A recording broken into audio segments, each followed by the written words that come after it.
Shalom. Peace. Welcome. Once again, we're here, 11th of March 2014. This is Canaanland Moors class, Tuesday class. I want to say apologies for the absence last week. You already know how it goes. Beasts trying what they gotta try to, try to shut down what we're doing, but they're not stopping this, right? They ain't stopping this. Today's class, your prophet has spoken. Don't be an ignoramus.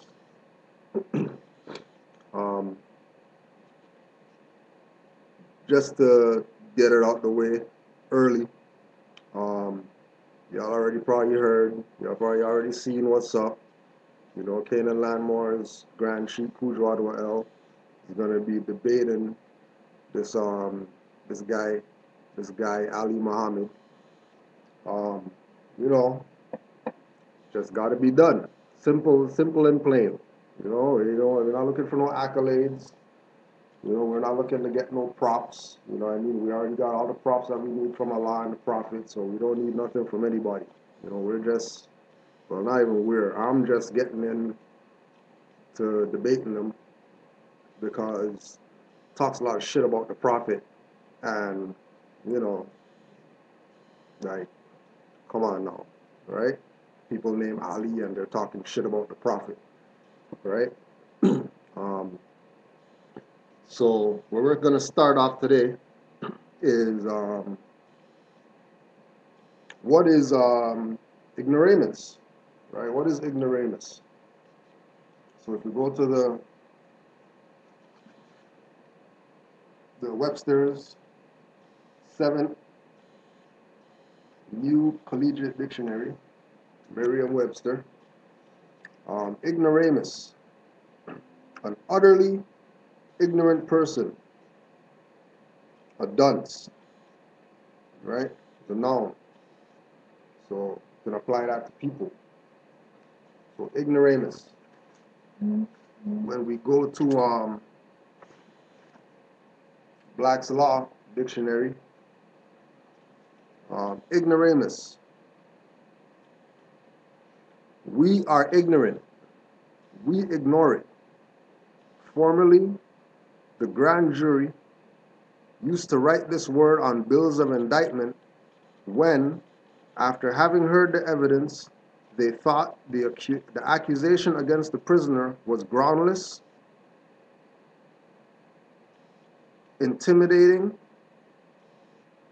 or intimating that though the facts might possibly be true, the truth did not appear to them.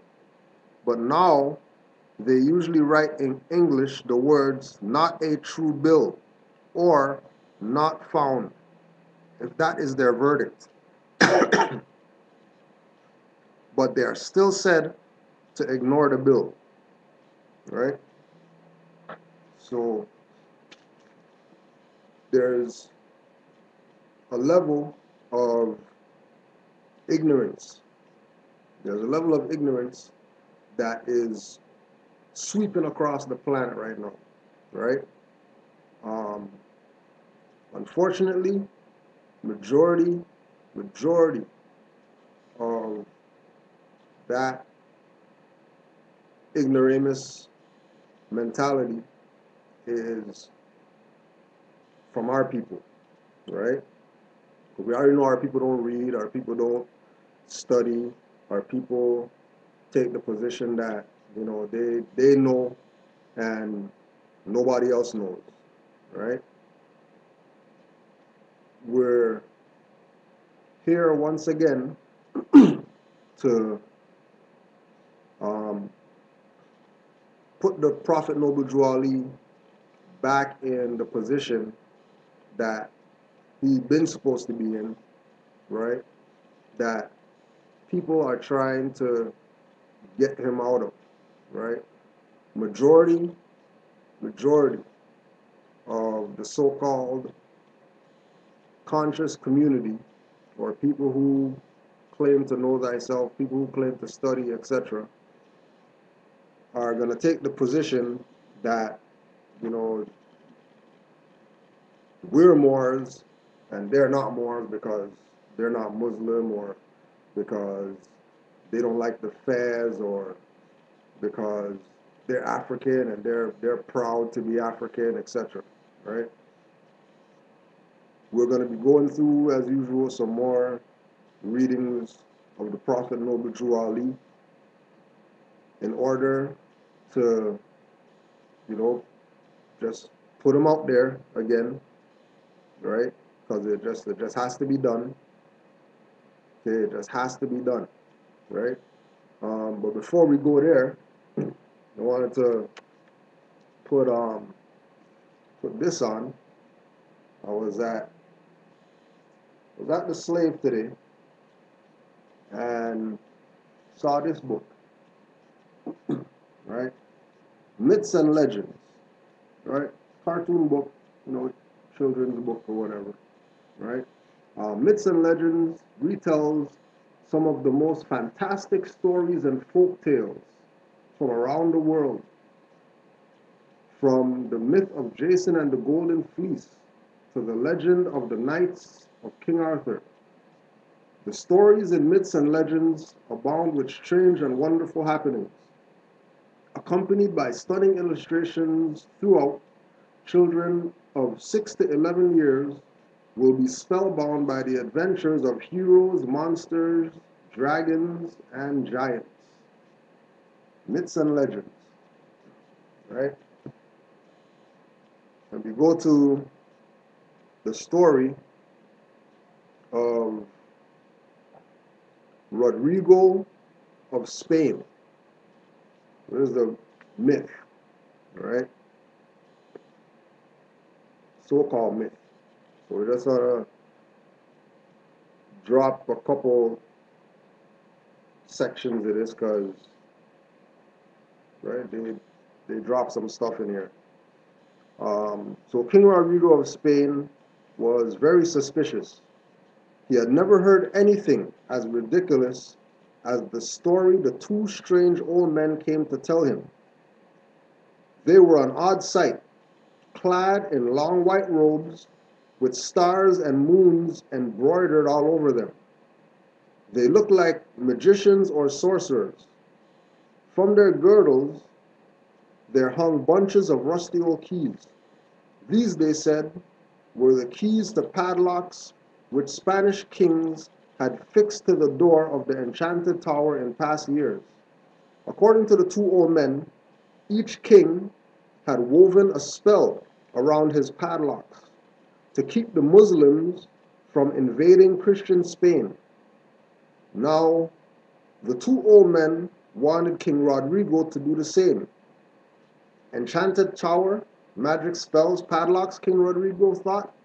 I don't believe a word of it. Right? So he goes through the little back and forth with these magicians, right? With crescents, moons, and stars embroidered all over their white robes, right? And then there's the king, you know, right, dressed like a king, all right, so-called King of Spain, right?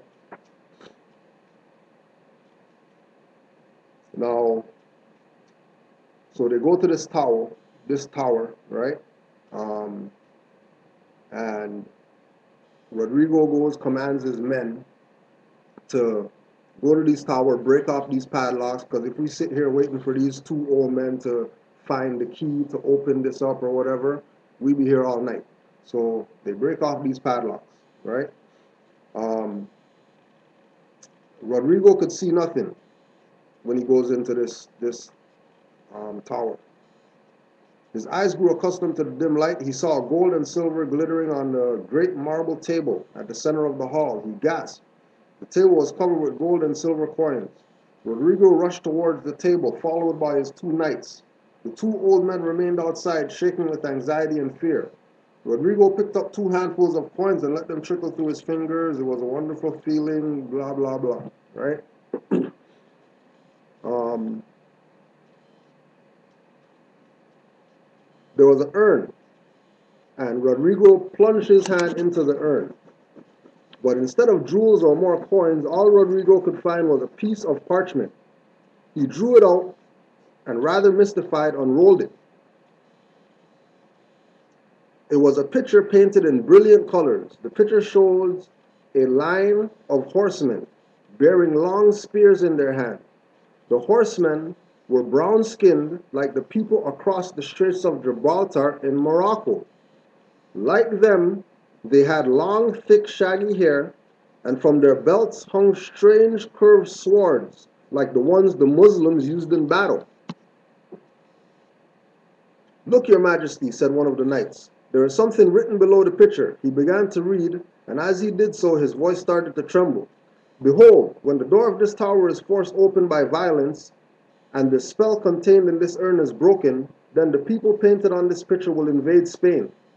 The king faltered, unable to read on for a moment. Then he continued, "Then the people painted on this picture will invade Spain, overthrow the throne of her king, and conquer the whole country." Now keep in mind, this is before 711 AD, which means there was no such thing called Spain at this time, right? This is where the whole myth and all this stuff comes in, right? There was no Spain at this time. Spain didn't come about till 1492. So Al-Andalus is where we're talking about, right? So King Rodrigo turned very pale. He had expected to find treasure, not this dreadful prophecy of doom and disaster. He looked again at the picture and its brown-skinned horsemen. He began to shiver. Then suddenly, as Rodrigo watched, the picture came to life. The brown-skinned horsemen were galloping, waving their spears in the air. Behind them, Rodrigo saw a flag with a star and crescent on it, the flag of the Muslims. A violent battle was being fought in the picture. Rodrigo recognized the Christian knights of Spain struggling against the horsemen and falling from their saddles one by one. There was one horse in particular which caught Rodrigo's attention. It belonged to the Christian army, and it was snow white in color. On its back was saddled, decorated with beautiful jewels. The jewels were glittering in the sunshine. Where was the rider? She was nowhere to be seen. Rodrigo let out a cry of fear. He knew the beautiful snow white horse. He knew that bejeweled saddle. Frantically, Rodrigo searched the picture for the rider of the snow white horse, but could not find him. Suddenly, Rodrigo realized what this meant, and panic took hold of him. He turned and rushed out of the tower. As he ran through the doorway, he nearly fell over 2 bodies lying outside. They were the bodies of the 2 old men. They were dead. So he goes on to talk about, well, let's just go into this. 4 years afterward, Rodrigo tried hard to forget the tower and the dreadful things he saw in the moving picture. In particular, Rodrigo tried to forget the snow white horse without a rider. To help himself forget, Rodrigo went hunting or gave great banquets in his palace at Toledo. He made long journeys through his kingdom and had splendid tournaments where his knights fought mock battles against each other. Nothing helped. Rodrigo could never forget the tower and the dreadful prophecy he had seen there. In any case, how could Rodrigo forget when every year brought dreadful news from North Africa across the Mediterranean Sea? Every year, hordes of Muslim warriors advanced westward along the North African coast. First, Rodrigo heard they were in Libya. Then they were through the Atlas Mountains and were pouring into Morocco. Finally, Rodrigo received the news he most dreaded to hear. The Muslim fleet was crossing the Straits of Gibraltar and making for the coast of Spain, so-called Spain. At once, Rodrigo gathered his army of knights, nobles, and thousands of foot soldiers. The great army set out to meet the Muslims on a battleground near the river Gaudelet. As soon as Rodrigo saw the huge Muslim hordes, he knew the battle was lost. Brown skins, long shaggy hair, those long spears and curved swords, he murmured to himself as he looked at the Muslims. They are all like the horsemen in the picture. The picture was a portent. He was right. The battle was hard fought, just as it was in the picture. Yet, however hard they fought, the Spanish knights could not overcome the Muslims. One by one, they were killed and toppled from their saddles to the ground. Tariq, the Muslim leader, searched for King Rodrigo. He soon found him, for no one had a snow-white horse like the King of Spain. No one had a jeweled saddle like the one which Rodrigo sat, on the one which Rodrigo sat. Tariq pushed his way through the mass of struggling soldiers and rearing, whiny horses. Fight to the death, Rodrigo, Tariq cried, thrusting his sword in front of him as he galloped toward the Spanish king.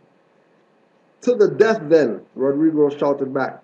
Almost as soon as the words were out of his mouth, Tariq's sword plunged through his neck. Rodrigo died at once, and his body tumbled down from his bejeweled saddle. Startled to find Rodrigo's weight suddenly gone from her back, the horse took fright. As she galloped away, the sun gleamed over her snow-white coat, and the jewels are empty, saddle, blah, blah, blah. All right? And then they got a picture of, Tariq. And they got a picture of Rodrigo on his little horse right there with the jewels and all that. And again, this is a children's book for children from age 6 to 11, right? And when you start going through this book, you start bumping into all these stories, so-called myths about all these curved sword people going and invading all these Christian places, right? That. We also got El Cid in here, right? So just to let everybody know, obviously this book isn't put out for our children, right? This book's put out for everybody else's children except our own. Okay? And the majority of the myths and legends in this book are dealing with this so-called war, if you will, between these Europeans, pale people, and these shaggy hair, brown skin people with these curved swords, right? The story of the Moors has been told by, who people say the enemy, the white man and all that type of stuff. And the reality of it is that they need to let their children know the truth, right? Even though they're gonna, say Spain when there was no Spain at that time, and they're gonna have, they're gonna talk about, shaggy hair, but then all the pictures are gonna be, a little bit lighter than brown-skinned people with straight hair and all that. They know what they're talking about. So they're very clear. They know without a shadow of a doubt, right, that these individuals, these curved swords, one, they know for sure that they're North African because they always reference North Africa. Two, they always refer to them as Muslim or Muslim, right? Now, Noble Drew Ali did not come to start something, right? Noble Drew Ali picked up where our ancestors left off.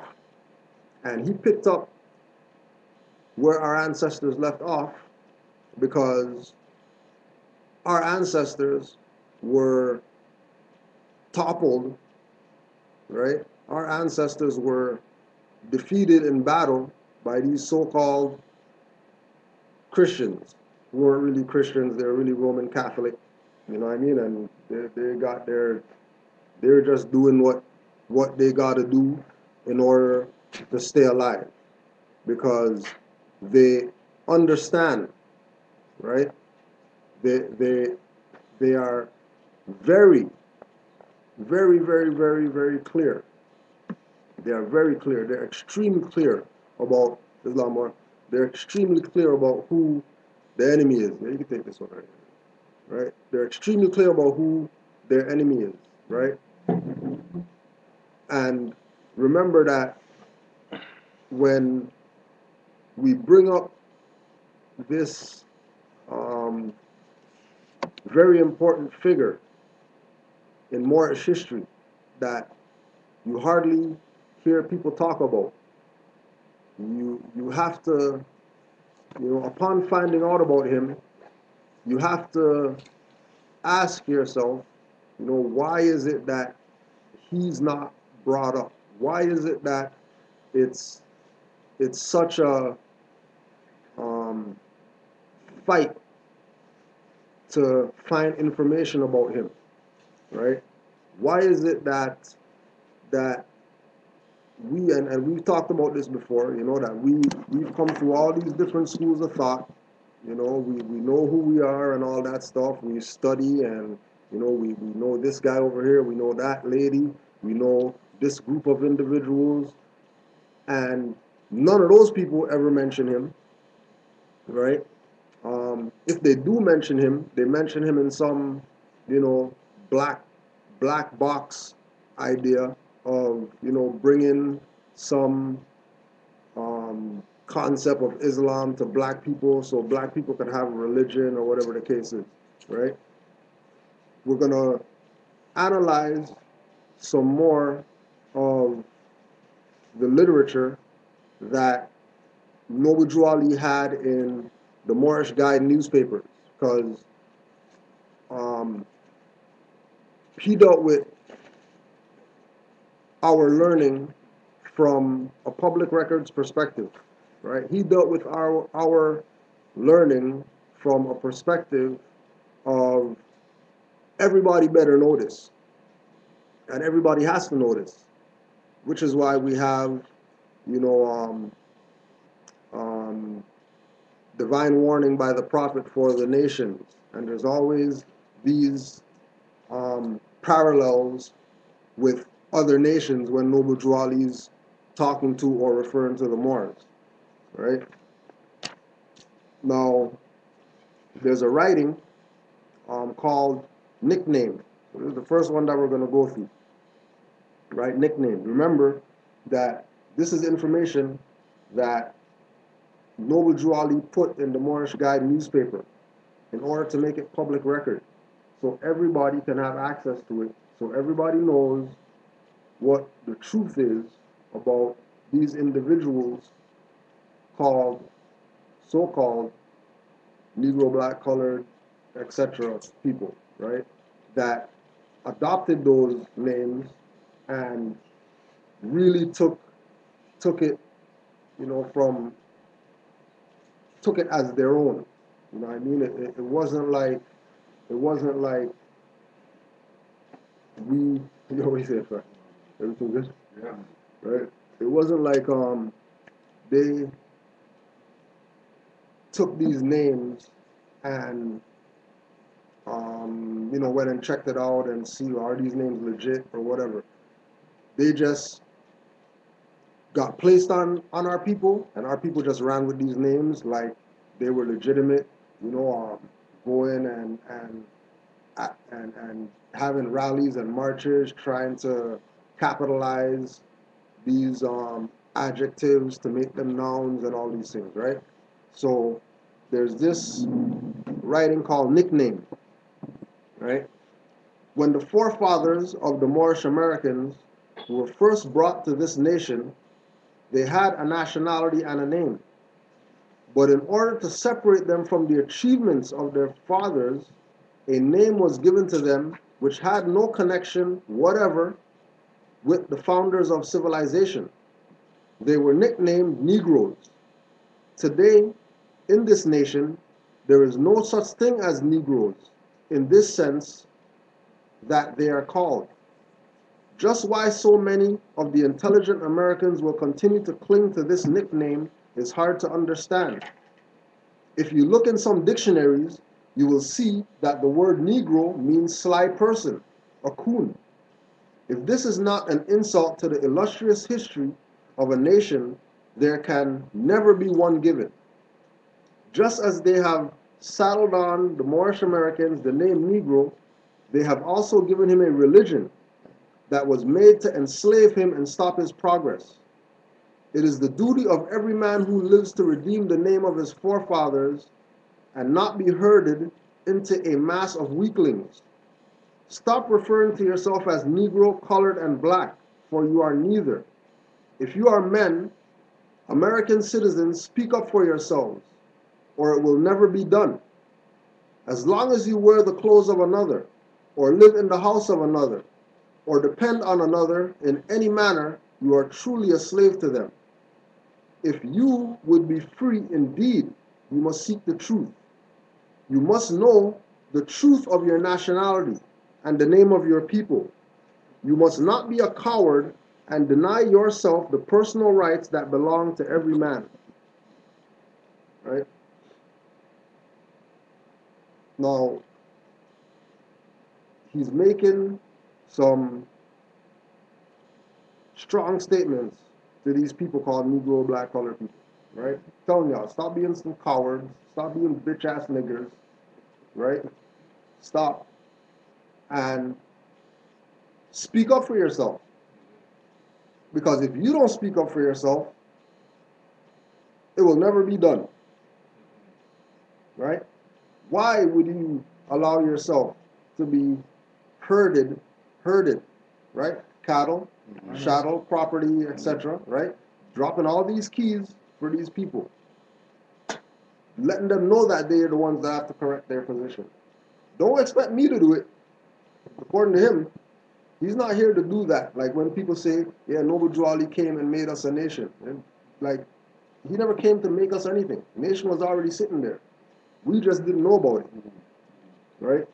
Because we were under these brands and we're trying to, like he said in Divine Warning, we're trying to justify an uncivilized position on a civilized world. And when the civilized world doesn't accept this uncivilized position that we're trying to force on them, we're going to tell them that they're prejudiced, racist, or they're trying to do this, do that, to, ridicule us, shame us, or whatever like that, when we're the ones calling ourselves something that we're not, right?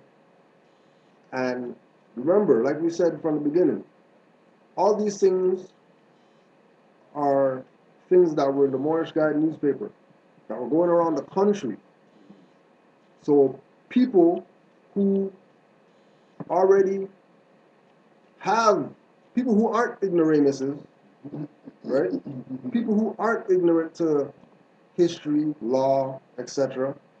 When they read, if they read something like this, they already know what's up.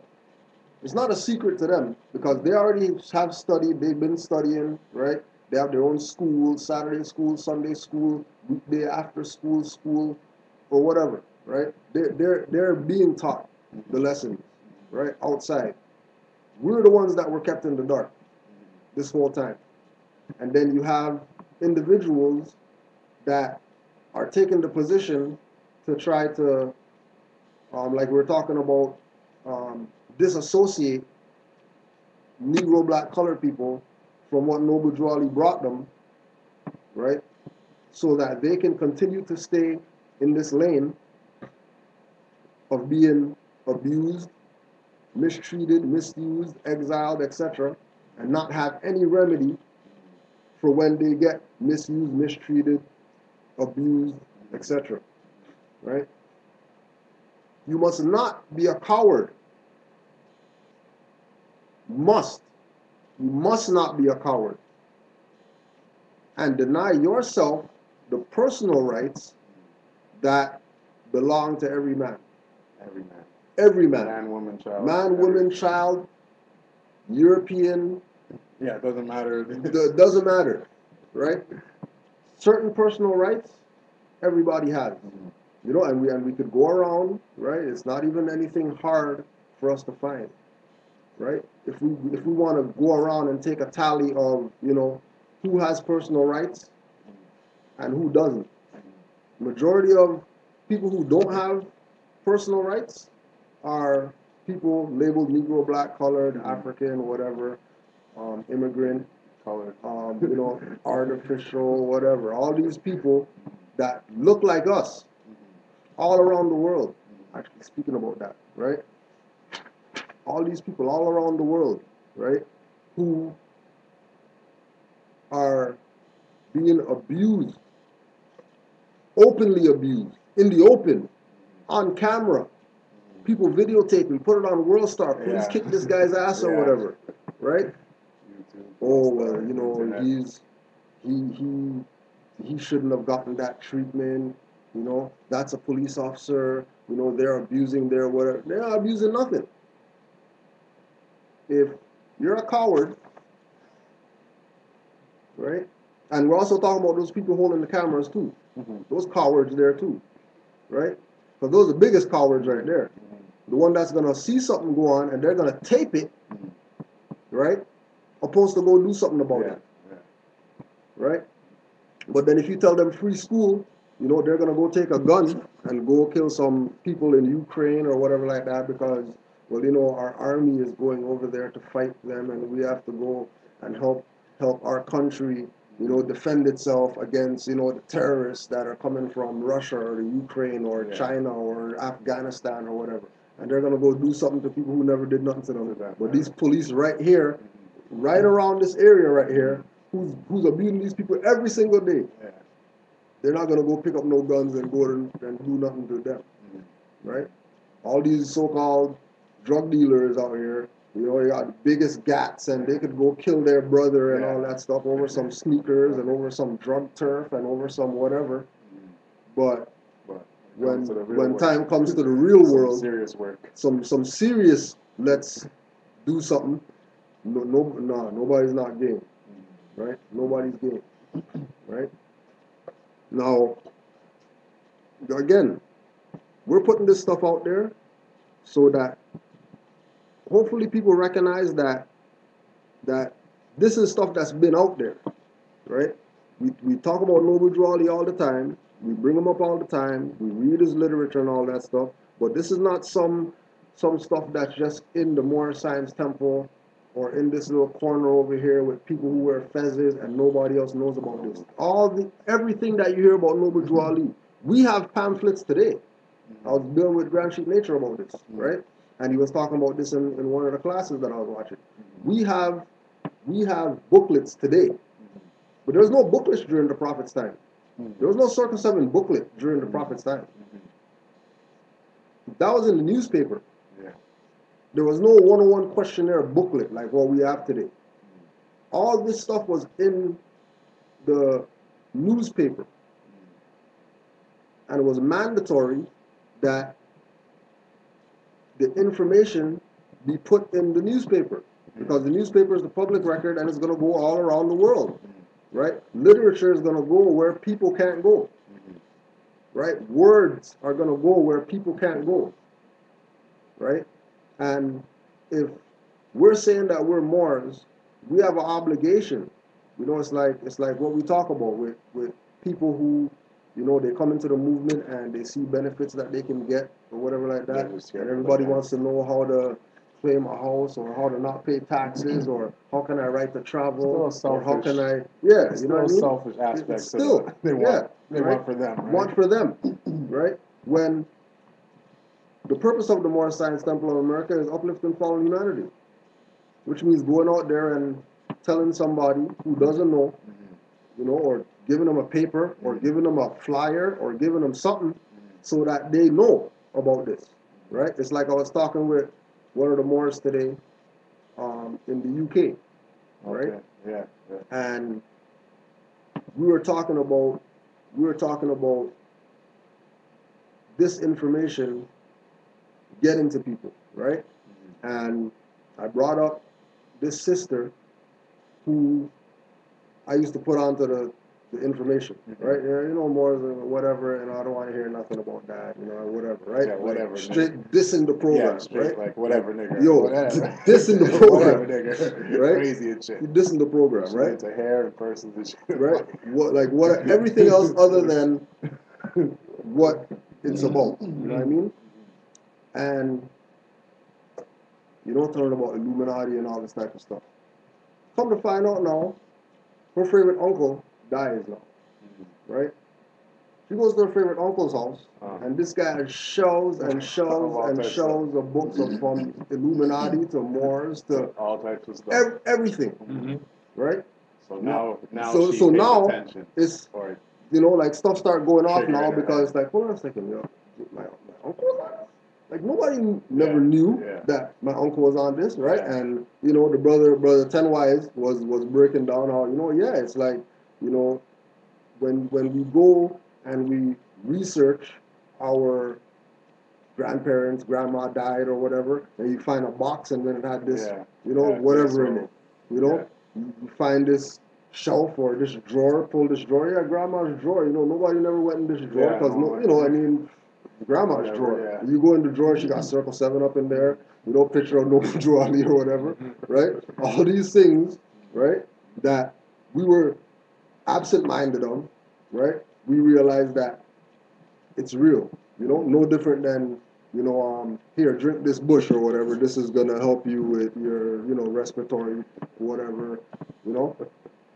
So we have a duty, right, in having this information. Because this is, this is echelon information. Yeah. When we say Noble Drew Ali, when we say Moors, you go to a Muslim and say, forget Sunni, Shiite, or whatever, Sufism. Yeah. They'll back you. They'll back you on that.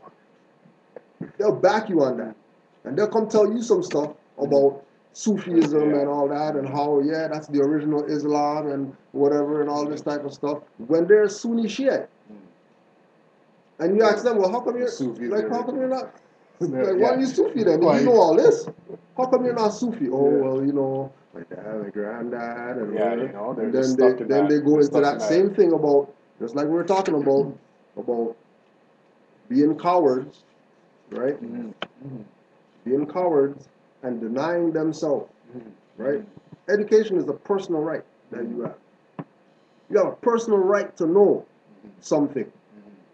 Somebody can't deny you the right to know something, especially if they know and they're not telling. Like all these so-called leaders out here that we follow and say that, oh yeah, that's the guy. This guy's the prophet, not Noble Drew Ali. This guy who came after Noble Drew Ali is the prophet, right? So it's a thing where, when we have this information, right? Because this movement is divine and national, we better go tell somebody. Because majority of people, whatever judgment it is that they're getting in their life or whatever, is because they were on this information right here, and then they did the stray over here and go into something else, and now they're catching their ass, right? And still aren't coming back on this to try to correct where they went wrong.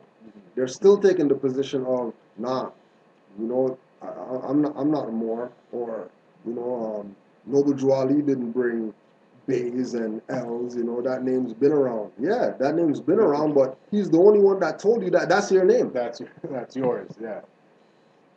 Nobody's ever told us that that's our name. They might have said it. Yeah, Bay means governor, and Bay means chief, and Bay means all this stuff. But how many individuals? We can go down the list of all the names of all the people, right? Of all your so-called, all so-called leaders, heads, whatever. None of them came and told us told you that. Right? They say that, yeah, we have a connection to some stuff.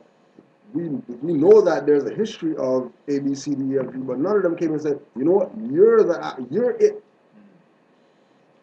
This is where the line's drawn, right?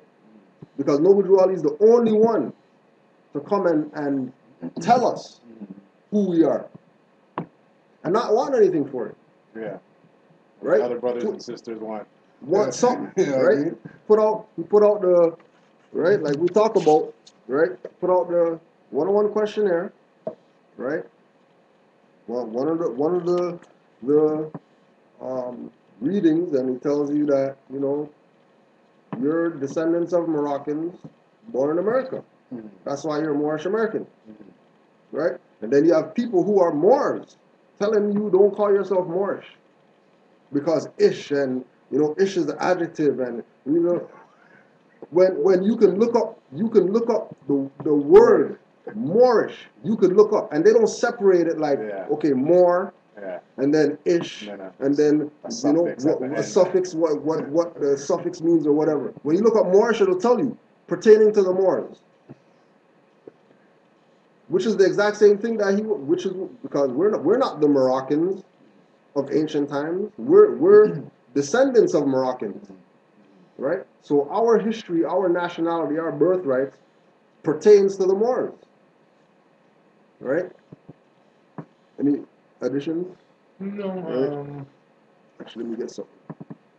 Yeah, go ahead. I'm just thinking that I think a big part of this problem seems to stem more from where our current levels are. Because ultimately, our abilities to take on, as I said, even in my time, I was colored. Right. I was black. I was African Canadian. So I've had 3 different sort of identifiers. So it wouldn't be anything for me to be identified with something else as well. Right. But interestingly enough, this knowledge is not knowledge that you get. Right. But also, in a personal experience, I'm dealing with a young child, and I'm realizing that the education, so-called education that they're getting, is absolutely devoid of any of this. And what happens is, it seems to me it's like this rock or a ball that's at the top of this hill. This is you being a child, and it's sort of rolling. You are sort of in this, you're rolling all the way down until you become an adult, until you sort of get, well, I never went to university, but until I got woken up to the fact that I got to go out there and work as a slave to support myself. And any of this extra stuff that we really need to know is extra. Right. And really takes people going out of their way. I mean, we can see this in our classes Right. here and there Right. as to the type of effort. Like today, I was dead tired. Yeah. I just got on the bus and I came up here. You know what I mean? Fought off like the delay on the subway. Almost wanted to turn around, but unfortunately, what I've realized is that they've really set up. And this was another thing that came to me in this. You see, people like you are what you would call a special, like the Prophet are the special indicators, the teachers who are walking that path. But most of us, unfortunately, I think are like followers, are like the sheep. Right. We are only going to go where the shepherd tells us. Says, But if the shepherd isn't there, then the next best thing, which is whatever's up, is where we're going. Right. So what I've noticed is, and sorry, I'll let you get back to it, but what I really feel is the problem is how do we, like, unless this is part of like when you go to work and they go, okay, your first hour, we're going to talk about the Prophet. Like, we got problems, you know, because we can see that, problems. Right? Yeah. I mean, I don't know, like, we can, anyway, sorry. That's... Right. No, I'm hearing you, right? Brother Amari brought this one to me that I didn't even know what was going on or whatever. Apparently, African immigrants rushed barrier into Spain's Melilla enclave. Right? Hundreds of Africans seeking to enter Europe made a coordinated assault on the triple wall that divides Spanish enclave Melilla from Morocco on Tuesday. 6 Spanish civil guards, 1 immigrant were injured in the incident, the latest in several mass attempts to scale the wall in recent months. The government of the territory said in a statement about 300 people were involved in the attack, which started early in the morning. While some of the immigrants climbed the wall, others threw objects at border guards. They were trying to stop them, the government said. Spain has 2 enclaves in Morocco, Ceuta and Melilla. Last year, 2,841 immigrants crossed from Africa into the 2 territories, either swimming along the coastline, climbing the barrier, or hiding in vehicles. The number is down from 2011. So now they're talking about trying to get into Europe. Africans trying to get into Europe, right? The migrants were taken to an internment center where Spain attempts to establish their identity and nationality. Depending on treaties between Spain and the country of origin of each immigrant, some are repatriated, others are allowed into Spain. Right? This is going back to the whole Noble Drew Ali, chapter 47, right? The jurisdiction of the Moorish Empire from over there, across the Great Atlantic, to over here. And all these individuals of so-called quote-unquote African, because you know that's continents over there, you know, who knows who the hell they're talking about, what countries these people are coming from, right? But when you go check the pictures of them, there's only dark-skinned people. And there's these dark-skinned people swimming, and, you know, they got little, looks like winter hats, you know, Liberty caps on, you know what I mean, trying to get into Spain and all these places, right? If the people, now this is the same game that they're playing over here with Mexicans and Cubans and certain people. Oh yeah, you know, these guys are immigrants, they can't go here, they can't go there, when those are the actual Aboriginal indigenous people of the land, right? These same people being called immigrants, right? Dark-skinned people, indigenous people who we show people in Nature Knows No Color line on these coat of arms of all these European countries or whatever like that. They can't even go into Europe when they're on the coat of arms of these countries that are saying that, oh yeah, no, they're rushing the barriers of our, and you know, why are they putting up walls and all this type of stuff? Ain't no different than them putting up a border over here, tell people that, oh yeah, you know, you can't cross, you can't do this, you can't do that, right? This is worldwide colonization going on right now, right? And what are they saying? The migrants were taken to internment center where Spain attempts to establish their identity and their nationality. And then depending on the treaties that they have with certain countries or whatever, some people are said, you need to get the hell out of here, and some people are said, you know what, come on in. Yeah, but you wonder, see, I start to realize, I think Sear said it best, that a lot of this news, you gotta, 90% of it's got a spin on it, right? Super spin. So you gotta know that Spain, we're talking about probably the corporation Spain, right? So whatever treaties they're talking about, they're probably honoring the ones that they want to honor with corporate entities involved, right? And don't forget all those countries of so-called Africa, set up by right? Berlin Conference and all that, all those people there, right? Carve up and then making these new places, right? These indigenous people, no different than here, right? Indigenous people who know that, okay, well, this is our land, but it's called something else, and then now we're subject to whatever it is that these people are saying, when they got the same power just like Negro, black, colored people got. Proclaim your nationality and change your condition. But just like you're saying, is there a sheep telling them? Is there a shepherd for them to follow and say, because Noble Drew Ali said he came for the nations. So if you came for the nations, then if everybody should have access to the prophet and what he brought. That's just like the sister that called from South Africa to the blog talk show. She called from South Africa to say she's up late watching your. She's in South Africa, the blog's going on here at 10 o'clock. Right. I mean, she's up there like she's over there at 2 o'clock in the morning or whatever. Watching the right? Listening to blog talk show. Talking about, yeah, there's places in South Africa called Moor whatever. Which what triggered her to be like, hold on a second. So you mean Yeah. you mean like we can get down? We can, yeah. We can get down with this over here. Like we don't have to, go with the apartheid and the Mandela and all this type of stuff.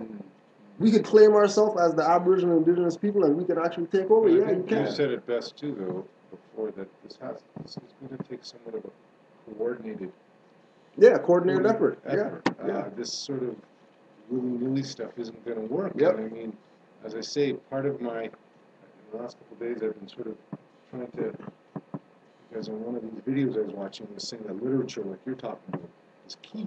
Yeah. I was saying to myself, if I get out on the subways and start just handing out, we got to do something to try and continue to educate these people, like to inform these people, to raise them to a higher consciousness, because in terms of the time I've spent in here, it just seems so surreal. I looked at, I got an email today, and there's 40 names on the email. Yeah. How come those 40 people aren't, Right. you know what I mean? Like, so to me, I sort of sense there's these levels of commitment. As I said, there's meetings going here today. Like, where, Right. Well, I mean, mind you, we got 5 online, and then we but got, I mean, think about that. But Well, it's just wait a minute.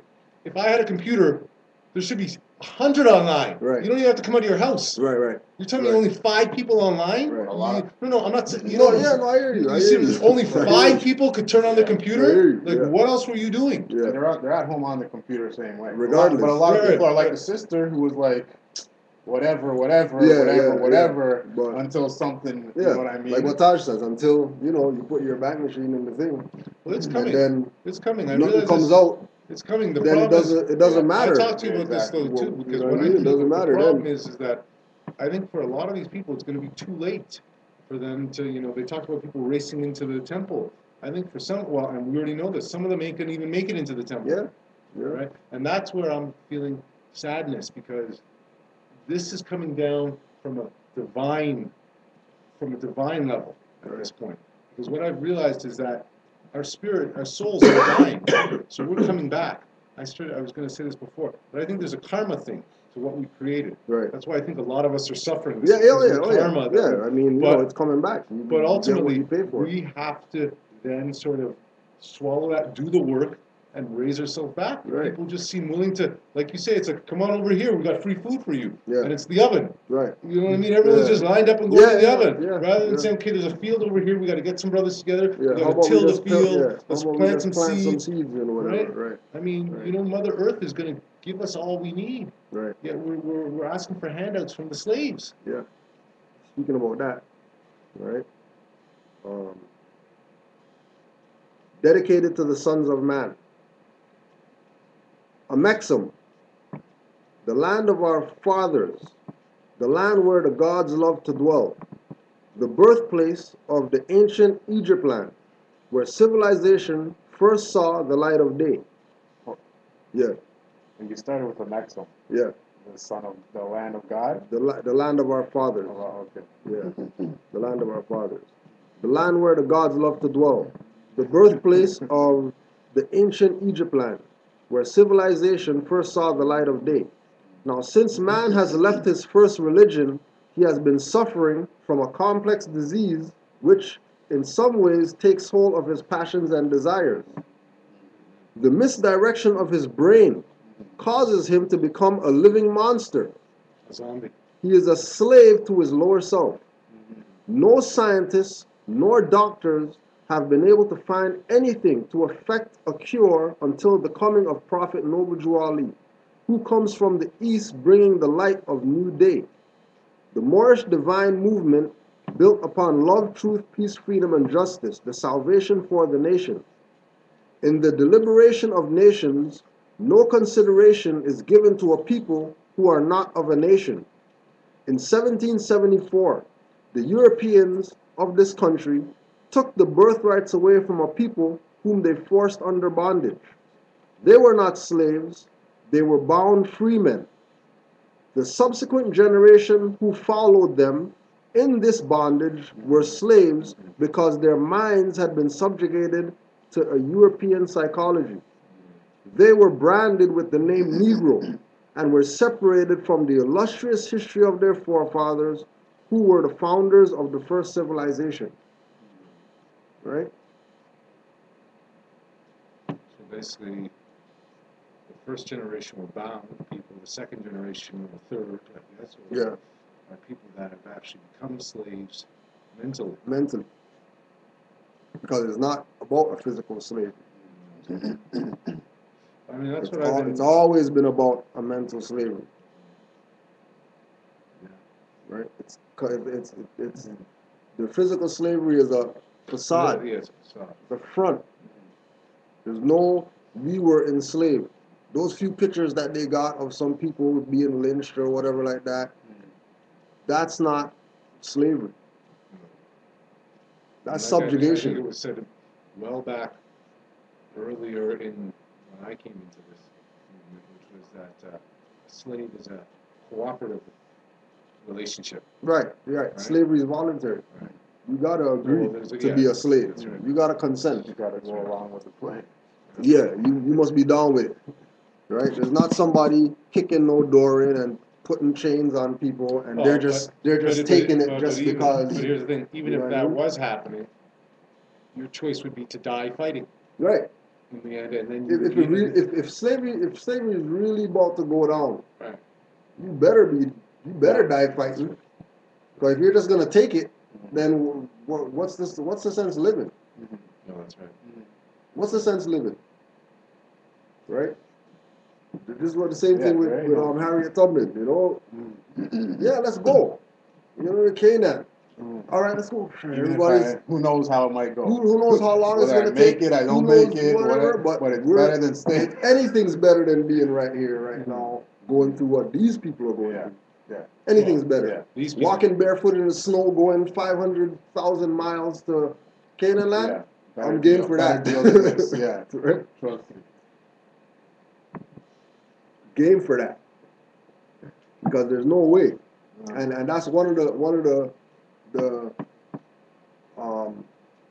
that's one of the things that just always never sat proper with me and the slave thing. Like, you tell me that these brothers and sisters, all these people on this plantation right here, like all these people, none of them never said, yeah, there's like one guy on a horse right Yeah.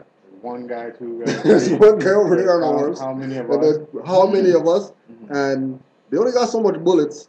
Even so, they're gonna work us till we die anyway. So why not? What the hell are we sitting here for? Playing around with this. Why don't we go try to do something to get out of this mess that we got ourselves in? When the one terrorist has a bomb, the whole plane will be like, you know what? Let's try to stop this guy. Right. Yeah. Right. And they're about to get blown up or something like that, where all of them could get it. All of them could get it. And they're gonna risk their life to come stop this one terrorist. And these so-called Negroes on a plantation couldn't kick these 5 slave masters' asses? Yeah, 50 Negroes on a plantation. Impossible. I ain't buying it. I ain't buying it. Right? And then that's where we go into recognizing that, yes, it's mental. Right? It's mental. It's always been mental. It always will be mental. Right?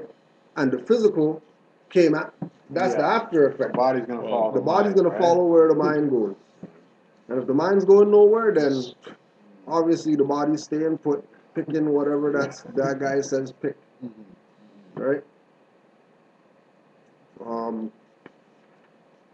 Oh, this is a good one. Tongues.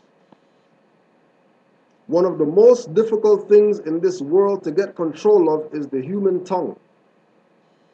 Kipling never wrote anything more truer than when he wrote that man may hold most any post if he only hold his tongue. Before you set your tongue into action, get it under control. A single tongue can do more harm in the world than a battalion of soldiers. For soldiers can kill but bodies, while the tongue can kill reputations and characters. Really, it is too bad that we have no laws to curb tongues from lying and scandalizing. No doubt, you all have read the story of Lego, a character in one of Shakespeare's plays. When he powerfully pictured in the character of Lego the terrible consequences following the path of an evil tongue. Lego not only destroyed the reputation and pure character of Desdemona, but he finally, through Othello, killed her body. That's why I say, compel your tongue to speak helpful messages, or else keep it still. Make it a rule of your life to use your tongue for high purposes only. Resolve to speak of man or woman in no other way unless you speak of good qualities of that man or woman. No one ever gained happiness out of injuring the feeling or character of someone else. No one ever failed to get happiness by speaking well of other people. So learn as if you were to live forever. Live as if you were to die tomorrow. And then all this stuff is out there, right? In the paper, going around the world, right? Talking about Noble Drawley's temple alone, right? Had, all these members in it. They had, branch temples and all these temples in all these states. All of them had Moorish guide stacked up that they're supposed to distribute to all these people out here. Just same thing like what we're talking about individuals taking it upon themselves, right, to make sure that this gets out. Because if we don't put it out there, if Moors don't take the position, right, it's just like we got the Moors in Khalifa, right, in California, right, at the end of the month, right, they're going to be doing a Skype lecture. So they just put out a book about Moors in America, right? Now, you ask them, how much Moors bought that book that y'all got right there? How much Moors actually invited y'all to come to their temple, fly y'all out, just like how they do with, Dr. Ben and all these other black whoever's out there, right? Umar Johnson, and give him plane ticket and all this type of stuff. Yeah, come on over to our stuff, come teach some black stuff, right? Quick to do that. But when it comes to the true history about our people in the Americas, forget Africa. Forget over there. Because everybody over there is coming here. Yeah. Right? We see that every single day, especially being here, right? We got Somalian community here now, and they got Ethiopian community, and Sudanese community, and all these communities of so-called, African nations leaving where they're at to come here, land of milk and honey, Garden of Eden, whatever. Everybody knows that Amexem, on the north side, south side, is the spot, right? But remember, they're taking their little check, they're getting their little, visa, whatever, little handout, so they can have their little community, this and that. They're getting their little payout. Yeah. So when they come here, they're not talking about, well, we know this is the land of milk and honey over here. Yeah. We know that this is the Garden of Eden. Right. Right? They know this. They're not talking, right? And then there's the brother Mustafa, Mustafa Hefni, the Egyptian, right, who came over here as a white man, right? Mustafa Hefni, right? Oh, yes, right. He came over here as white. He wanted to start a business, but he wanted to go to the black whatever to go get some loan, and they denied him. Really? Saying that he's not black, you can't get nothing, you're a white man. The Arabs and the Egyptians or whatever are white people. So you can't get no black handouts. Yeah. And he's arguing with them. He's taking the United States to court and all this type of stuff because he wants to be black and they don't want to accept him as black because he knows he's a black Egyptian and all this type of stuff. Like, you know what I mean? Not even registering that he's denationalized himself. Yeah, but that's because the allure is so sweet. Right. Right? I mean, of milk and honey. No, but I'm saying but the benefit towards him claiming to be something that he's not seems to be so. When they did an interview with the brother, the brother said Europeans are telling him, if you would just say you're Egyptian, we would leave you alone. Why are you messing with these people? You have a culture, you have a history, get into This is what the Europeans telling him. but he's getting into back and He's forth getting with his into black and white with the thing, black and white game. and that's where the game he wants to play. That's the And game. they're he, blatantly and telling they're him, blatantly telling him, yo, just don't chill. even worry about the Don't color worry of the about shade it. thing. Right? You know what I mean? Don't worry You're better about off just saying. You're better off just saying that you're Egyptian. Mhm. And he's not buying it. Right? He's not buying I it. don't even know what to say about Yeah, that. like what do you say about that? You know what I mean? What do you say about that? Right? We're not even talking about, yeah, Moore's been telling us that we're free white people or whatever like that. Forget all that. Right? This is a man, you know, and it's a brother. Clearly it's a brother. He has afros and all that stuff. Right? And he can't get he doesn't want to accept the fact that he's not black. He'll tag Egyptian with black. Get denied rights or whatever. And then complain about, you know, why are we doing this? Egyptians are black. Like what's the problem? Right? And then you have the people here, right, that they don't want to be Egyptian, right? Because they think, oh no, Egyptians are pale people, you know what I mean? We're the black ancient Egyptians or whatever. Yeah. Right? This big game going.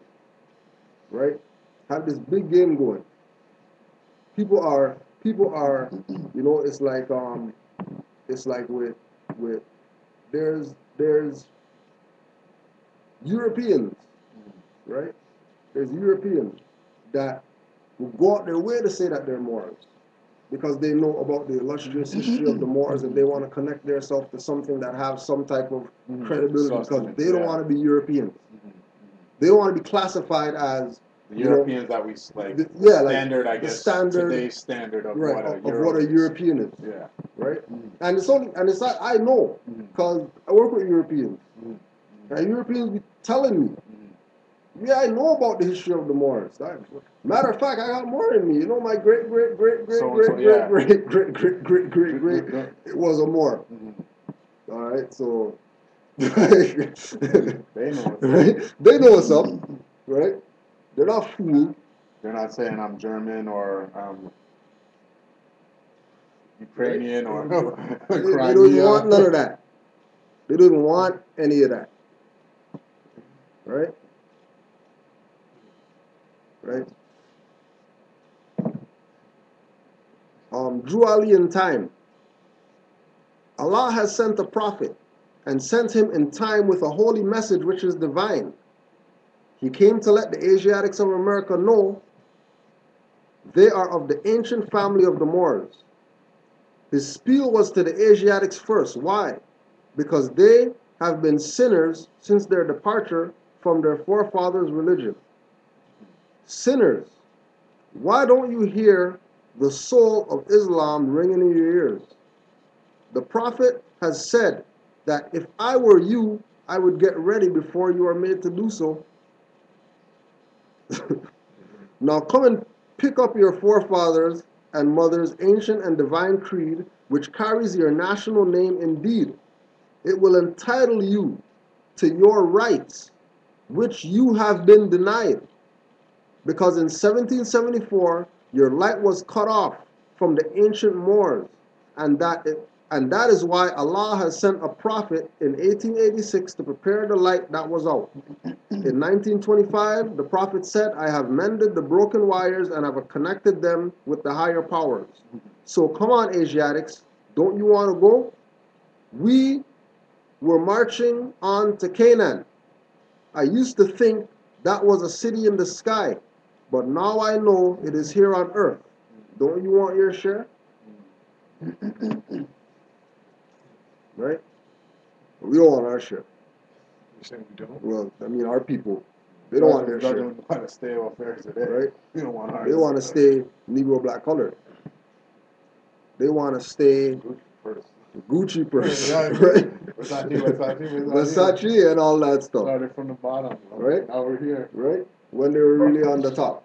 They didn't start from the bottom of nothing. You started on the top and your ass fell to the bottom. Now you're at the bottom, thinking you're at the top. Thinking you're at the top. standing on your head talking about, yeah, the world is upside down. Right? Right? Masterpiece of religious literature. Secrets of other creeds revealed. The Prophet, Noble Drew Ali, has spent many hours preparing the latest edition of the Quran, which will be a masterpiece of religious literature. To Americanize the Oriental idea of Islam involves many changes that are more or less negative to the main purpose of the Islamic religion. Such changes are carefully considered with the idea to avoid changing the complexion of the original text. The philosophy of the ancient prophets is the main initiative in the compilation of the Quran. No thoughts of propaganda enter this work, as has been the case of many former religious works such as the Bible and other books of creed. The sole purpose of the Prophet in giving such a message to the world is to save fallen humanity. Right?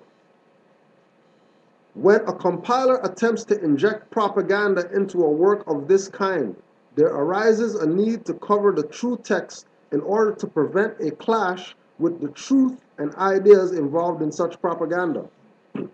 Former works of this kind have either hindered or helped the nations proportionately to the adherence to the truth as to the original purpose of keeping the ignorant in such a state.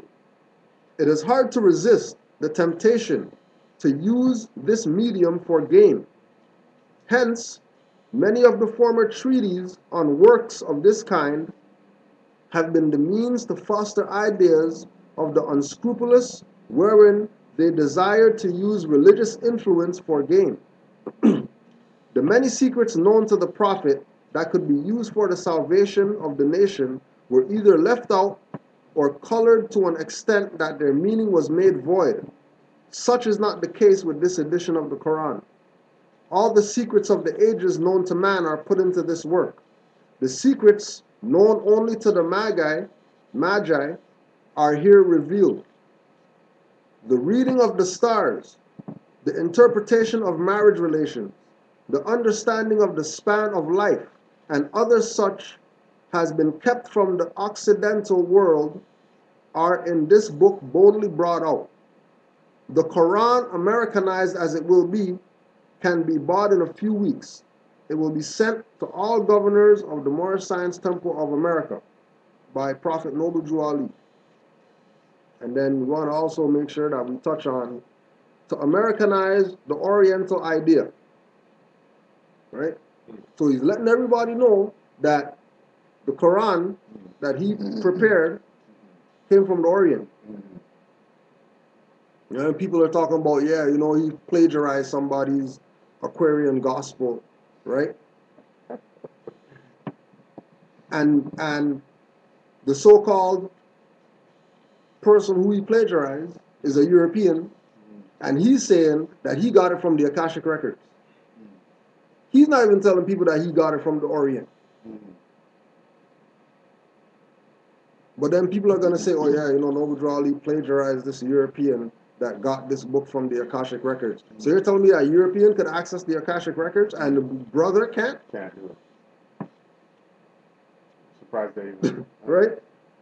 Oh, but remember, it's not that, you know, these are individuals who have anything good in them. That's saying that he plagiarized something. Right? These are the same individuals who he's talking about now in this same writing, right? People who are talking about, you know, keeping the people ignorant in this state, you know what I mean? By telling them things that aren't really how it goes and all this type of stuff, right? Kavit Emtor, a few feet below a road, schemers walk and traders grin and culprits bask in the sun and all this type of stuff.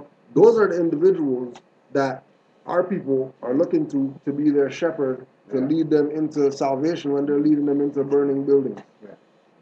And telling them, yeah, you know, don't worry about, you know, just jump out the window. You know what I mean? You know, they're not telling them about the fire escape in the back that doesn't have any fire in it. They tell you, no, just take the window, don't worry. You know, we got the blanket down there. You got men down there to catch you. Right, yeah, you know. Don't worry, land on the pillow. You know, we put mattress down there. Just jump out the burning building. And these people think that the Undertaker is the shepherd. Right. Right? You know? Noble Joy laid it all out for everybody. Laid it out for everybody to be able to start thinking for themselves. That you don't need anybody, no middleman to come help you or whatever like that. You do it on your own. Right? It's like with people who you know they don't want nothing to do with Moors, but as soon as they got a ticket or they got something wrong and somebody sent them a letter and they're demanding stuff from them, or now they want to come. My best friend. Now the Moors are your best friend because you heard that the Moors are able to, you know, and then it comes back to the same thing that you're saying. Well, you know, damn, I got about 30 calls this week. You know, 5 calls a day, 5 days a week. Okay, so I got all these calls this week, and then Sunday, you know, 7 people, right?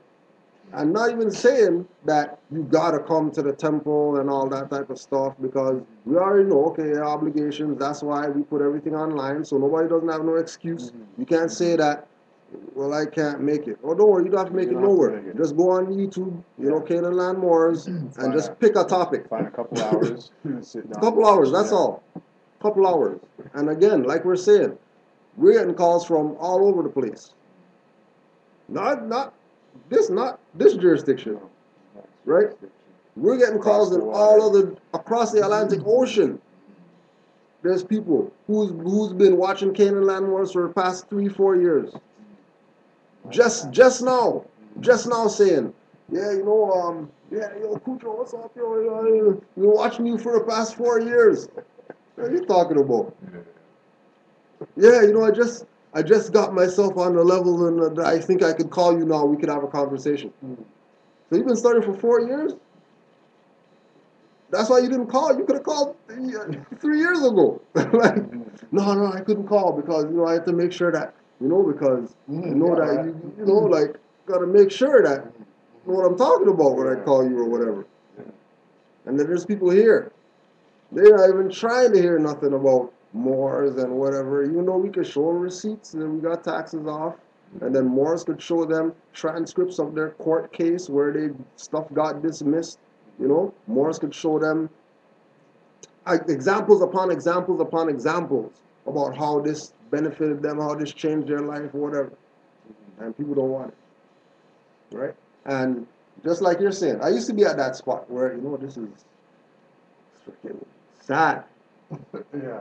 That all these people aren't going to make it. But I remember, oh yeah, you know, 144,000, you know, Noble Jolly said, oh, I'm going to have saved, all you Moors doing here, you know, I got handful of Moors going to be saved, we have fingers left over and all this type of stuff. So, okay, so this is the norm then, right? It's the norm. It's the norm that everybody's not going to make it. It's the norm that there's going to be some people that we love and care about or whatever that's going to be up in them concentration camps. Nothing personal, you know what I mean? I don't mean to laugh at you, but like, what more do you want? You know what I say? What you want me to do? Kill you? I brought you your nationality. I brought you religion. I brought you the title to your vast estate, but you don't want it. He's telling the Moors, I brought you your title to your vast estate. Like, I brought you you didn't have to go anywhere to go get anything. I gave you the 101 questionnaire. You got the questions there, and you got the answers in there. I brought you the Circle 7 Quran that came from Asia, right? Everything in there, from mental, whatever issues that you got, fix those. You know what I mean? You know, power tripping people, you know, magistrate and subject, you fix those, right? You know, you got a little wayward, backward ass son, make him read, you know, what I brought for the young men. Oh, you got a little girl who want to take pictures, you know, wear halter tops and all that stuff. Make her go read what I brought for the sisters, right?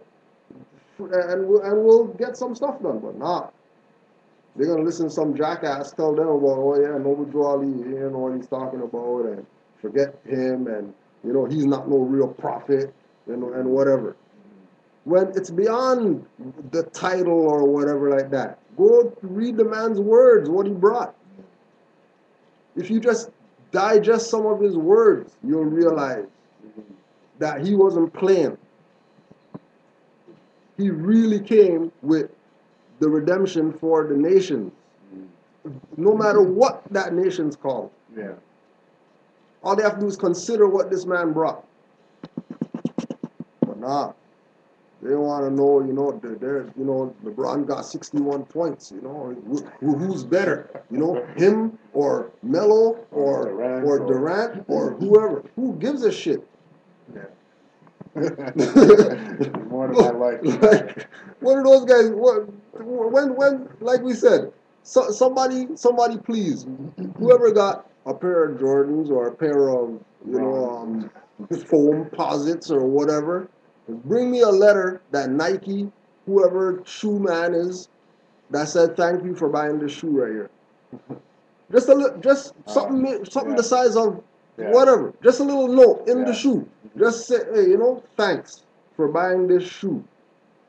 Doesn't even need a signature of nothing. Just show me something. And then this man brought everything for people. He brought everything. Brought nationality. Told him, hey, you know, you're Moors. You're not Negro, black, colored people. Right there, immediately. Some stuff's supposed to be freaking clicking in your head to make you say, hold on a second. How come nobody calls us Moors? How come they call us everything but Moors? Yeah. You go check the records. Yeah. Go check all these historians. You know, we got books, you know. Yeah. Go check all these people. All these so-called Afrocentric, black, whatever people who wrote books for us. How many of them actually told us, yo, you're the Moors. It's not there's Moors out there that did the Moors did, huh? And then, you know, like how Iron Van Sertima talks, you know, the Moors, you know, they brought the smelting and our metalwork, and the Moors had the cathedral, and the Moors had this, and the Moors did this, and the Moors did all this stuff. But they're not going to tell you that you're those people. Yeah, he leaves out the we part. Leave out the we part. Leave out the first person, right? But then everybody has, you know, Grand Theft Auto, the first person game. Yeah. And then, you know, shoot 'em up, first person game. And everybody wants to be first person in some virtual reality, right? But when it comes to reality, in the real world, you don't want to be first person. You want to be 8th, 9th, 50th person, right?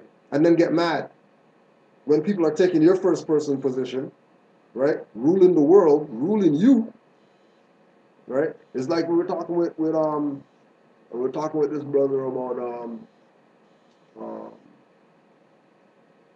why? How come? You know, why doesn't, you know, accepted for value work? And, you know, does it work? And, you know, could we do this? And don't worry about could we do this? Have we done? Understand why haven't we been doing this? Why we just found out about accepted for value in 2014? Why are we now finding out that we could discharge stuff? Why are we now finding out about James Traficant bankruptcy speech, and he letting everybody know since 1993 that, yo, these guys are bankrupt, dissolved. Like, why you guys, you know, they kidnapped him for 9 years. Yeah. He come out still talking the same stuff. Right? He ain't changed the MO. Yeah, he's still talking about the same stuff. He's not talking about, oh, you know, they arrested me, so I gotta, you know, shut because, you know, I don't want to get arrested again or whatever. Right. They done arrested. Who cares? They done did what they did to me. You know what I mean? Still putting it out there. Years later. And not a peep. Right? Not a peep. Right? Savior of humanity. And again, he constantly, it's like you say, it's a repetitive theme. Right? It's a repetitive theme that he didn't only come for these so-called Negro, black, colored people only. He came for humanity as a whole. He didn't discriminate. He didn't discriminate against who he's going to save, who he's not going to save. No, I'm not going to save those guys because, you know, they whatever. Regardless of what you did, he still came for you. Even though you bash Moors and put Moors on trees, lynch Moors, cut people's stomach open, burn them at the stake, and all that type of stuff. He still said, you know what? You still need some saving. And the only way that you're going to get saved is through what I brought you. Right? Savior of humanity. In this electrified age, men are racing into this life without complete knowledge of where they're going or what the end will be. When riches seem to be their only pursuit to be obtained anyway and at any cost. When selfishness, avarice, greed, and lust dominate their very being. When humanity in general is left at the mercy of those who have no mercy in them. Right? The same thing we're talking about with, who's these shepherds that these sheep are following? Like, who are these shepherds that sheep are following? Do they even know these people that they're claiming to follow? I think I realize there's a part of this, and I think it has to do with the genetic stuff that's gone on. That there's a component of people that don't have what I call souls. Right? I'm not saying in the classical sense of a soul, but that soul that connects you with the love of another being. Right. Right? It is truly wonderful and astounding to see one come into this mad human drama for the sole purpose of saving humanity. The sole purpose that Noble Drew Ali came for is to save humanity. Said it in the 101 questionnaire. What's the purpose? Uplifting fallen humanity. That's all. Right? That's the purpose. That's why he came, to do that. But that's not even registering in people's heads. Right? Why? Because humanity in general is left at the mercy of those who have no mercy in them. It is truly wonderful and astounding to see one come into this mad human drama for the sole purpose of saving humanity, losing all sight on those things worldly and yielding absolutely to a cause higher than has ever yet been attained. This picture is the likeness of Prophet Noble Drew Ali, who is serving humanity. Coming as he does, with a message for the nations, in somewhat the same manner as did Jesus, Muhammad, Buddha, Confucius, and other prophets of their day. Only the things of this prophet's day differ from the ills of the days of the past, and yet the remedy for the ills of today is about the same as the remedies for the days past, all turning about the pivot love for humanity. Same thing Brother Omar said, right? Humanity must be lifted from the unwholesome depths of poverty, misery, and suffering and placed on the solid rock of salvation. There are some who claim to do this, but upon investigation, one finds that they have slouched under the wings of their cross to extract from those who come to them means by which they have the pleasures of this life while they point their followers to the joy after death. While they feed their sheep, they also share them while eating.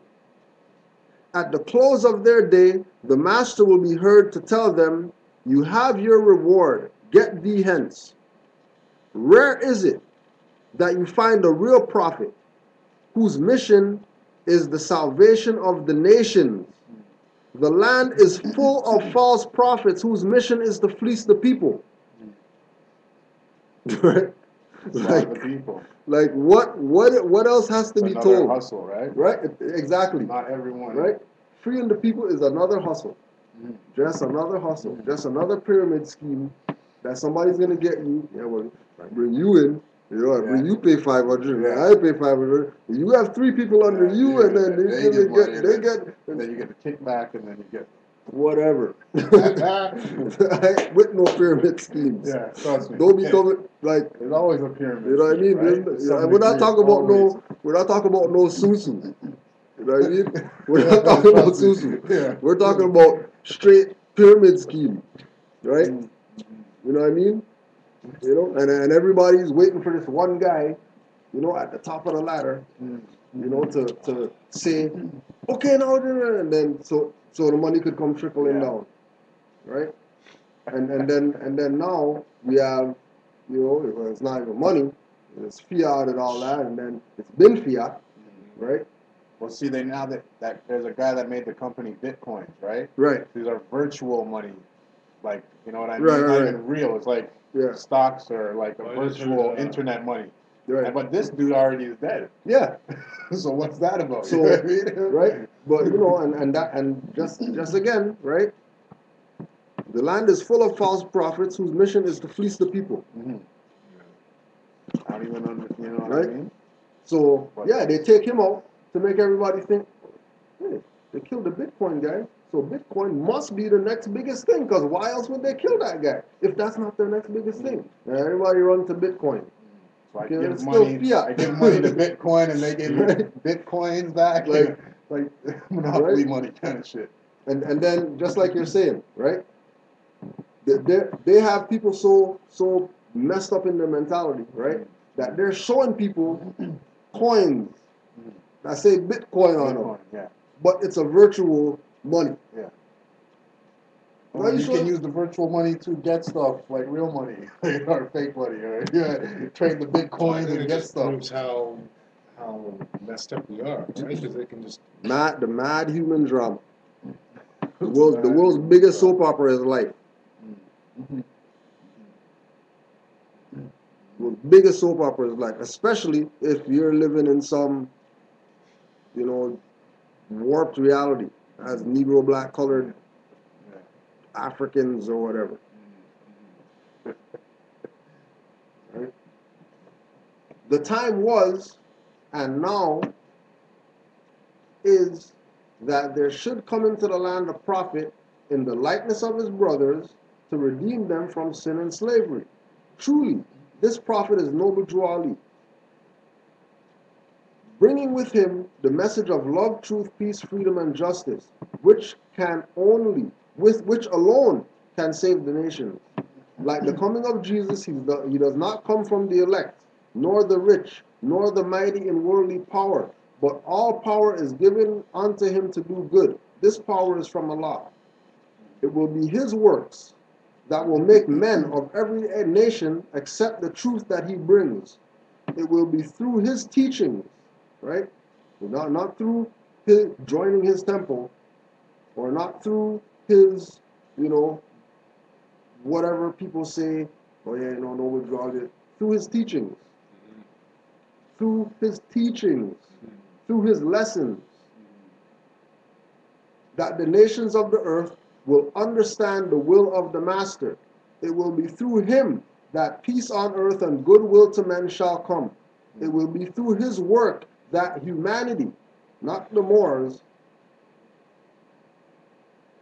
right? Humanity. So I start to realize that I think that even the Moors are reading this literature that says that even our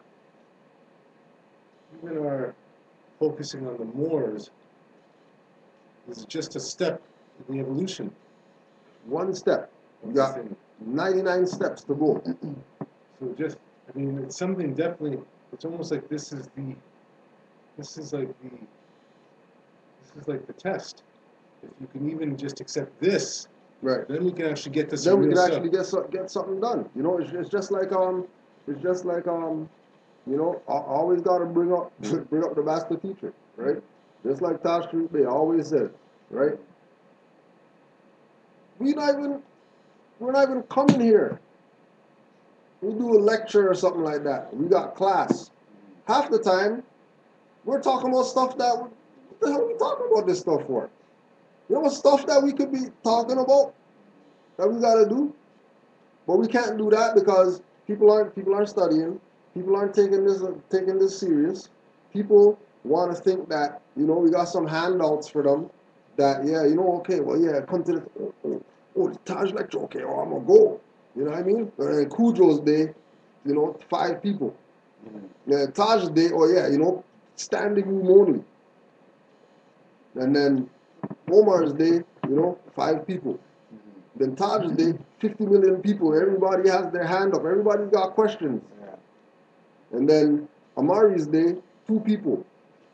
And then Taj's day, place is just rammed. And it's like, when's the lectures gonna end? When's it gonna be time where there's no more lectures no more?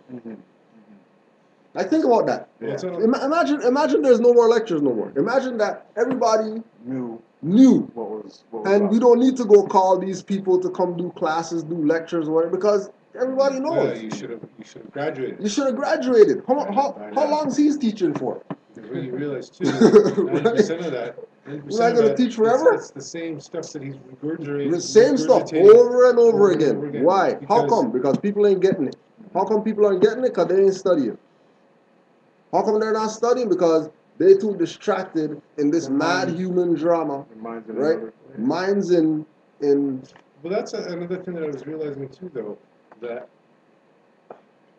and we're not even just talking, real estate Taj, but I'm talking about, Asir, Aline, Sister Raz, Nature, all these people, like I'm 7 years young. I ain't paid no dues yet. So I'm gonna put out another 500 videos. It's not no big deal. Right? But these people who've been doing this, where are they at in their frame of mind? When somebody, hey, I want to bring you over here and do a lecture, we'll fly you out of the, like there was another lecture. Go there, talk for 2 hours. Go there, talk for 2 hours. 90% of them don't absorb the shit. 90%, 99% ain't absorbing it. or you got to be arguing down with someone in there About whatever. about some ridiculousn's, right? Right? The one guy with questions is the guy who doesn't believe. I gotta But spend an hour talking to this guy. But what I realized though is that I think we were talking about this before, you and I, about religion, which is supposed to be order. Right. They made religion dogma and mind control.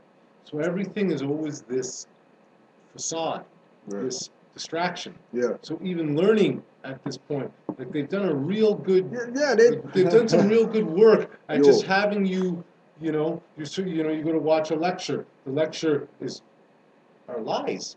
Yeah. So when you really get a lecture, Yeah. you've already disconnected. Right. Right. Because So- he's not saying what the is Right, saying, yeah, so right. why am I going to listen to that guy? But it's done on a more what I consider on a subconscious level. This Yeah. is where I think it is. It's about rising. It's about raising ourselves up to that level Right. of humanity. We're still in the dog level. We're still Right. at the zombie level.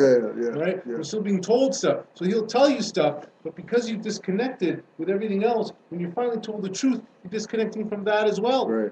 Right? And They did some masterful work. they've done some masterful work, Masterful But what you work. realize, but you know what's interesting though, and this is, I think that there's a savior. So let me just finish. Yeah. This is what I realized, that it still takes a cooperative Right. relationship. Effort. Right. We have to cooperate with their madness. None of their spells can work Right. unless we cooperate. we cooperate. Right. But what's happened is they've laid the really good groundwork. And when you look at it in some of these movies, you see, first of all, they gave you the little bit of the frog's leg. Then Yeah. they gave you the witch's toe. Yeah, All yeah. that stuff all Right. along the way that you ate. Then they dropped the big. Well, they didn't. They never had to drop the big load. Right. They've just. It's been a continual thing Got where. paper frog legs now. Everybody's going for that. Right. Yeah. Right. Yeah. So finally, when the actual stuff comes through, Right. I mean that's why. But it's interesting. It says that the sheep will know the The voice, of the shepherd. So right. this is why I think there's this sort of weird stuff going on, where ultimately there seems to be a whole bunch of people, but ultimately the prophet says very few of them are going to be saved. Right. So really, maybe we shouldn't be wasting our time. In like, you know what I mean? Yeah, And it's in a weird ultimately, way, yeah, like because really, if if you only think about, about it, yeah. if on one hand I'm gonna have fingers left over, Yeah. and we're talking to millions of people, Right. and And only are gonna be saved, then yeah. Maybe that's it's what time to throw in the But towel. what I think though, and this is where some of his stuff is that he's also giving us warnings, saying that we can change that, Right. right? We can change it, but it's It's gonna. like I was thinking about. Like,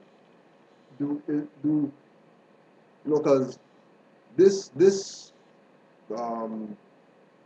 phenomena, right? Know thyself phenomena. It's only amongst us, right? Is there like Chinese, Japanese, Tibetan, whatever, Taj, you know what I mean? That's going around doing lectures about, the history of Tibet because they don't know. So we gotta teach them. Is there a Hindu freaking, I'm not talking about yoga and spiritual practices. I'm talking about basic, like what we're Do talking you know about, why I like think that there basic isn't? stuff. The reason why I right? don't, the reason why I think that there isn't is because they've already gotten, like the stage of nationality is here. We're here. Right. Just being at that stage of nationality is where you need to Is be. where you need to be. 99% of them Are there. are there already, Yeah, so yeah. they don't even need that. Right, right. Like one girl, she Yeah. her talks about Buddha, but she Yeah. says they go to the temple, they ring some bell, Yeah. but they're all Japanese. But they're all Japanese. Right? They They're don't all know. Chinese. They got Right, no issue. right. They'll come over here and they understand and they even agree with you. They know the fraud's up, Yeah. but they know that they're in it here and they're doing it for a few of their little handouts. Right. So there's no confusion in their minds. They play the game with you Right. because that's the game they have to play if they want to be here. Right? But that's where I think it is. Ultimately, I think that that's why they don't need that because they haven't been brainwashed on that level. Right. Straight. I think, right? Straight. Yeah. Yeah. On the real, right? Because like if we go take tally, go take Oh, census. let me just interrupt here too, Right. because what you realize is the only guys who you do hear about, they're all fraudsters. Any of these like sort of, if you Right. you know the Swami whatever, Yeah, he's yeah. just some snake guy who's Yeah. not to say snakes are bad, right? Yeah, Yet yeah. again, but he's just some dude who's running a Yeah. European sort of European Yeah. fraud on his own people. That was like these like even the freedman freaking stuff, Yeah. right? Those guys charge $500 a head for their classes or whatever. $500 a head. You know what's interesting $500. though? Do you know what I've 500. also? People need $500. Do you know what else I've I realized? mean, like food and rent and shit. Maybe Here's a food. really sick thing. I'm sure you'll agree with me on this one. Right? They have messed us up so much that we've come to this process where we think the value of something is handing over this piece of paper, Right. right? Right. That the only way something is worth it Worth something is because is if I take this piece. But even I used to back in the day, I was like, well, this comes from a tree. And this is printed on paper. Yeah. This can't be worth. Worth Like I used to think about this back in the day, right? But then the only value comes is when I think I'm giving something to get something, right? So that's why ultimately, and this is food for thought too, right? I bet you if we started setting up and charging people $50, Yeah. Yeah. Oh, then it would all of a sudden be worth something. Yeah. Yeah. The fact that it's Right. free Yeah. and it's yours, Right. I don't want it. Yeah. I don't want that. Well, I got to pay $200 for I got to pay $200 for a 19 pair of shoes Yeah. that I'm are gonna going to break down. I'm going to go buy that Right. because So Right. that I started to think of this. Just came to me now that that's where it is. Yeah. I got to pay $500. Oh, then I Then must it be must getting be some, worth it. Yeah. right. Yeah. But then when you realize that fiat is What you paid? Yeah. it's nothing. Yeah, But you're still getting it free. but what's interesting is no. That's But, fiat ain't worth no. nothing. But wait a minute. But what I've realized too, because I've been on this slave and it's been killing me. I realized this is all. What is it called? It's all distraction. Yeah. Right. If we can get me out here 8 hours a day Right. lifting some stuff, then I don't have Pushing time something or pushing whatever. something or Yeah. whatever. Yeah. Then I don't have time to focus on the what should be real focusing on. stuff. Yeah. That Yeah. has been what it's all been about. Yeah. You see, that's why it was never about anything. Right. Right? It was about here. Let me distract you while I then go and take what's from the land. Right. Extract from the land and give you the paper. No, you have to go over there and move that around and Yeah. push that around and Yeah. oh, okay. Meanwhile, he's Yeah. just doing what he needs to do. You see, I started to realize this too. It's all about distraction. Straight. You gotta know it though, right? Got to. It's like we were talking about too. When we were talking with the brother with the accepted for value and you know having to give out this money for phone bill and this and that or whatever, and you come to that realization that okay, if juices whatever, how much ever.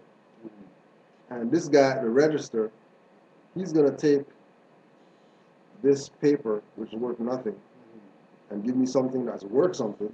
Yeah. He's losing.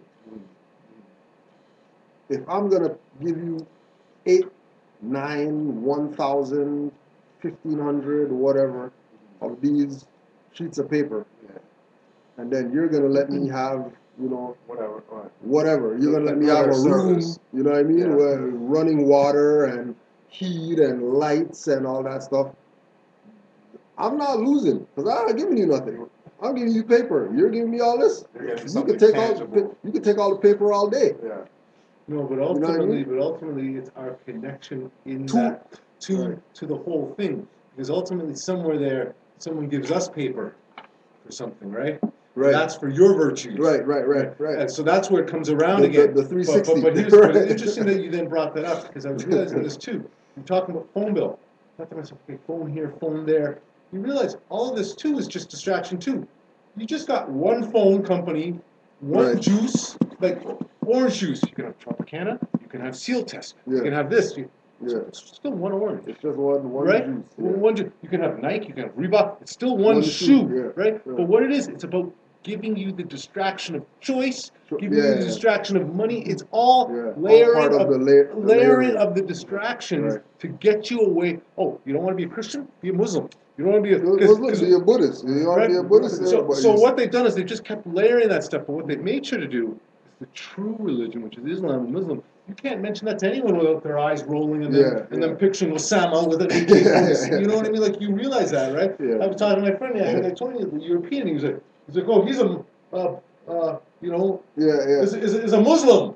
Right? Yeah. He sort of said that out. I was like, oh God, you know what I mean? I was like, here I was trying to sort of give him a little piece of knowledge. Right. All he had to hear was that Muslim key word, part, right? That's catchphrase. The kind of spin doctrine. Bomb! Oh no! That's the kind of spin doctrine they've been doing, right? Terrorists. But that's what it's like, as I said, I was looking back at the phone bill. I was like, okay, well, this company's offering it to me for less. Yeah. It's just a So game. just go get that one. It's just a Yeah, game they're playing to have you keep thinking that there's something else. Right. When really, and this is what I realized too. No company, I thought about this today, nothing that we ingest is man-made. Earth gave it to us. Right. They may have processed something, but everything has come from the planet. From the planet. Anything that is man-made, anything that we ingest, that we eat, comes from the great provider. Right. But they have then somehow decided to say, oh, well, these oranges are my oranges. No, there are oranges. You know what I mean? Yeah. Oh, you want some of your oranges? You got to pay me. For your. You start realizing. But then what we've done is because we realize if we were to give you this, you're then going to wake up to some stuff. Right. So then we got to suck out all the nutrients out of it. So that when we do sell it to you, you ain't getting nothing. You're really being the energy's really being sucked out of you. Right. You know. Right. So I just as I said, it's this diabolical sort of relationship of a continual distraction and a distraction, and what as I said, it's the step through all this stuff. It's I just and that's why I feel for our people, because today I was on the bus coming up here. I had one of these guys smoking a blunt at Kennedy. On the platform. And the ladies were getting into it. Right? So he got into it. Then he got on the bus and he was still No, they were still yelling. They were getting at each other. They were still getting at it, and he was on, and then finally, but what was interesting was he was one of us, an unawakened Moor, and there was some sisters who were getting down on him because they obviously didn't like the smell. Yeah. But at the end of the day, I was just sort of keeping my eyes away because I didn't want any confrontation. I just wanted to get here. You see what I mean? Because you get in some fight, police. And the bus driver was a European, and you could see he was doing his best. He was doing his best to ignore. So by the way, he gets down to Gilcrest, Gilwood, and the guy finally, there's no one on the bus, right? As you get to, and he's like, "You talking to me, bus driver?" Bus driver's like, "No." And he's like, "You talking to me?" He walks all the way to the front. He's like, "Are you talking to me?" Bus driver's like, "No." He's like, "Oh, okay. I didn't think so." And he walks back, and I'm like, "Something's going on here, right?" Because you're just waiting for the bus driver to go. I've had enough. Make his call or whatever. The bus just stops right there, right? Then as we get off, the two sisters are.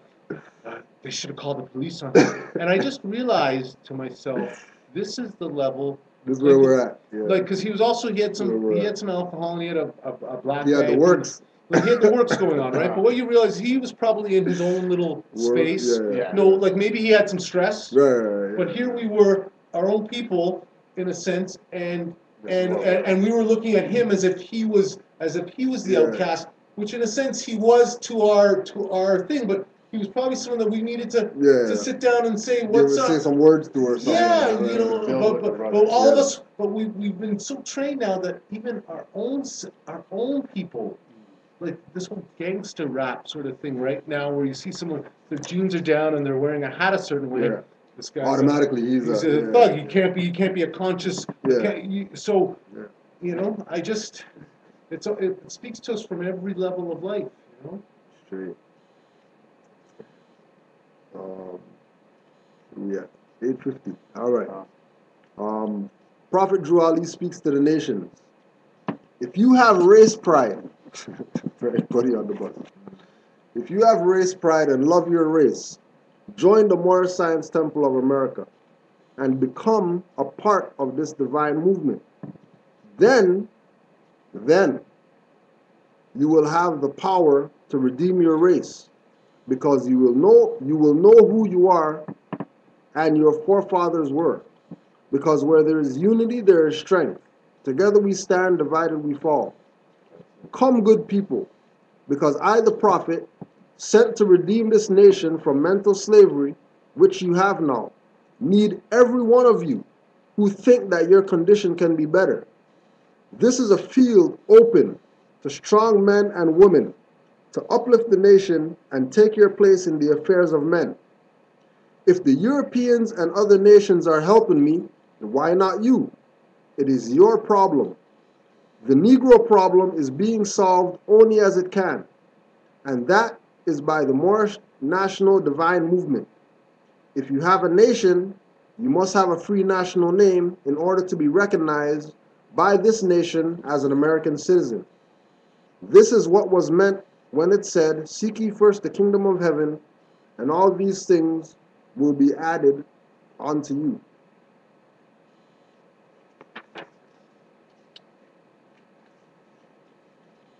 What is Islam? Islam is a very simple faith.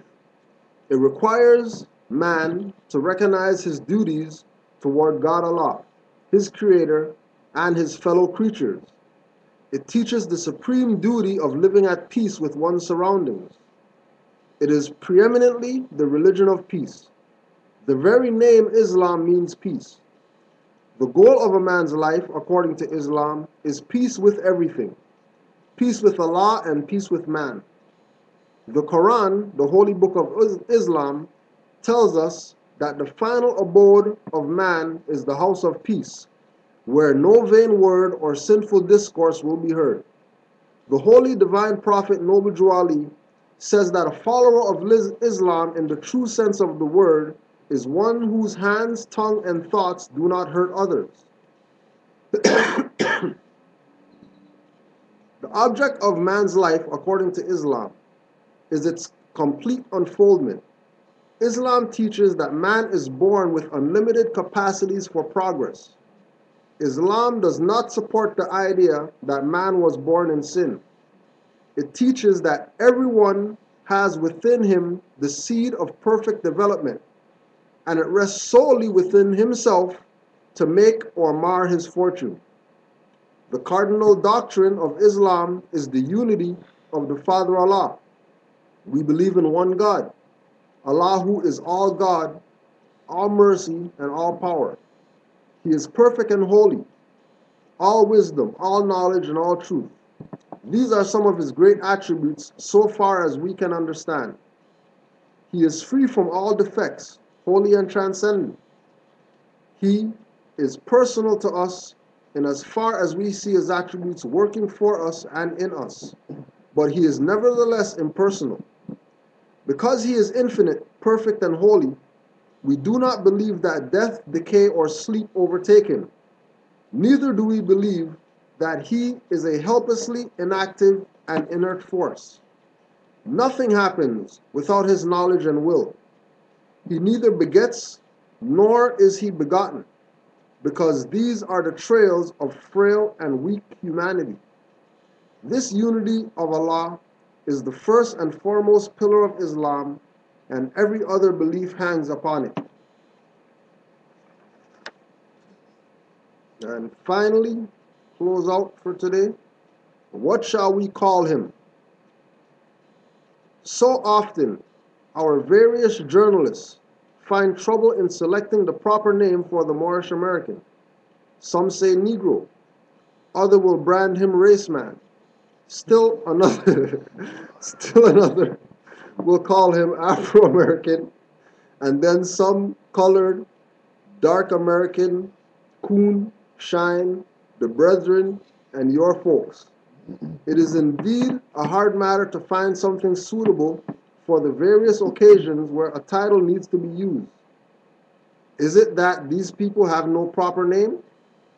Did they have a national name when first brought to these shores in the early part of the 17th century? If so, what was it? It was Moors, just so we can put it out there, right? Because before we came over here, we were over there. And when we were over there, across the Atlantic, the last name that we were known as before we fell victim to this European psychology, colonization, whatever, is Moors. When they kicked us out of Spain and then started saying, oh yeah, we're not going to call them Moors anymore. We're going to call them all these other names. But that's also a mistake, though, because we were here, right? We were here as well, right? If so, what is it? What was it? Did not the land from which they were forced have a name? It now appears a good idea for those whose duty it is to write for the various journals to find out what the national name of the forefathers of these people was. Also, look into the history of the founders of civilization and see who they were and where they stood in the building of the present civilization. Probably 2 hours in an up-to-date library would serve to relieve the strain on our men of letters. When the occasion presents itself for a title for these people, the matter of the various names given to these 22 million people with all colors of every race of the globe was an act of European psychology. They gave him a name, then defined it as something inferior to theirs, quote-unquote white. They defined as the color of purity. Black, they say, represents everything of evil. The Negro, as they were called in this nation, have no nation to which they might look with pride. Their history starts with the close of the Civil War, or more properly, with his being forced to serve someone else. Thus, he is separated from the illustrious history of his forefathers, who were the founders of the first civilization of the old world. This matter should be looked into with the hope of correcting it.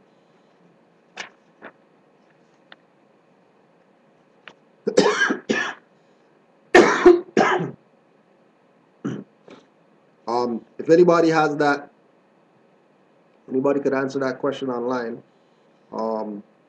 What is Noble Juali? What is Noble Juali ritual, and is it real? Islam. I'm not sure what ritual you're talking about. You could put that up there. What ritual are you talking about?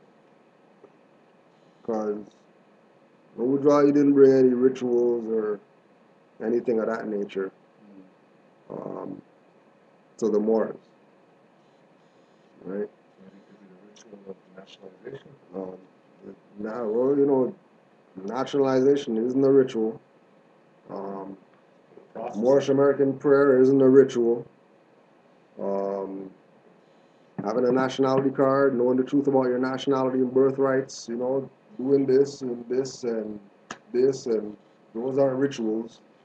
Those are just customs of the Moors that were brought back into the minds Why don't you see what the definition of ritual of the people, right?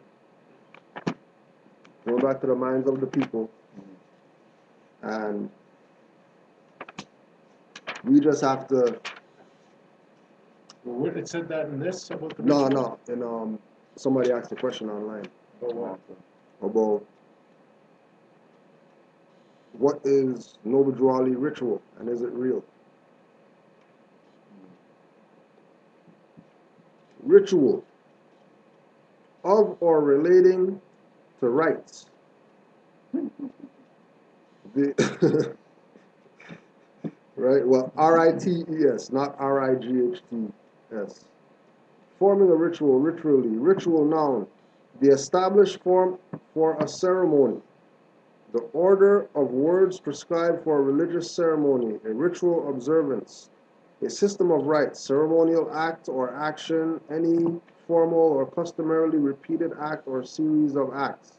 Could be the prayer. Ritualism, the use of ritual, excessive devotion to ritual, ritualization, ritualizing, the condition of being ritualized, ritualized, to make a ritual, to impose a ritual on. That's all we got. I mean, even in applying that definition, let's say prayer could fit into that. So yeah, it could, In a very sort of basic Right, sort right. of sense. So, Right. you know, maybe what do you call it? Repeating that prayer Right. could be could be looked at as a ritual. As the ritual, right? But it's not ritual like, you know, cutting heads off and spraying the blood. No, I know, but I mean, when you think about whatever. when Denham, I was talking about how that connected to calling on the spirit or the Right. cherubim and the seraphim, the Yeah. protector and the The guide, protector and the guide. right? Yeah. You know, I don't know. Yeah. Just as a, you know, what do you But say? with regard to that, rituals and all that stuff, you can just build with Moors and you'll get a broader perspective as to what all these things are. But I wouldn't say that they're it's a rituals, ritual. rituals per se. And I think also that it But- becomes a dangerous thing to ritualize. Ritualize, yeah. We don't want to ritualize anything that Noble Drew Ali did. Yeah. We want to see it as teachings and knowledge and continue to grow. So we want to say big shout out to the Moors. We got 11 Moors online, so What, 6 more came on? yeah. All right. Yeah, they heard you. They heard you. Out. So big up to the 11. You know what I mean? Let's open up the pathway right now since we're on that 11. Don't forget 9:30. Don't forget 9:30. Is the blog? Blog Talk Radio, eyes wide open. Mhm. Right. 5 on the left, 2 on the right, Mhm. and we'll just close out. Allah, the Father of the universe, Allah, the Father of the universe, Father of love, Father of love, truth, peace, peace, freedom, freedom, and justice. and justice. Allah is my protector, Allah is my protector, my guide, and my salvation. and my salvation. By night By night and by day, and by day, through His holy prophet, His holy prophet, Noble Drew Ali. Noble Drew Ali. Islam, Islam, Islam. Peace and Hotep. Islam to all the Moors worldwide. You know, we got y'all. We love y'all. See y'all next week. Islam to all the Moors online. And keep studying,